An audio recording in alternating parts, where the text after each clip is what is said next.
मनुष्याचा एक स्वभाव आहे, जर त्याच्या आयुष्यात त्याला काही संकट आलं किंवा संघर्ष करावा लागला तर तो त्याचा दोष परमेश्वराला देतो आणि हे त्याच्याच बरोबर का घडलं असं गाऱ्हाणं करतो। मुळात मनुष्याला हे समजत नाही की संघर्ष हा भगवंताला सुद्धा चुकलेला नाही। सत्य असत्य, धर्म अधर्म, चांगलं वाईट ह्याचा संघर्ष आदिम अनंत काळापासून सुरू आहे। गुरुदेव, धीर न सोडता त्या संघर्षाला सामोरं जायला हवं, परमेश्वराचं ध्यान करायला हवं। उलट संघर्षाच्या परिस्थितीमध्ये आपला सद्भाव धर्म क्षीण होऊ न देणं हे आपलं कर्तव्य आहे।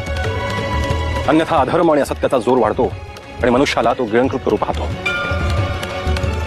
गुरुदेव, कलियुग असल्यामुळे अधर्म तर परमसीमेवर आहे, दुष्ट प्रवृत्ती चांगल्या विचारांचा नाश करू पाहते आहे। त्यासाठी श्रीकृष्ण भक्ती अत्यंत आवश्यक आहे। श्रीकृष्णाने सांगितलेलं ज्ञान त्याचे विचार हे आपल्या आचरणात आणणं अत्यंत महत्वाचं आहे। श्रीकृष्ण भक्ती महत्वाची आहे, अखेर तेच उपयोगी पडणार आहे गोरक्ष। कारण संकट हे कुणावरही येऊ शकतं, अगदी भगवंतावर देखील।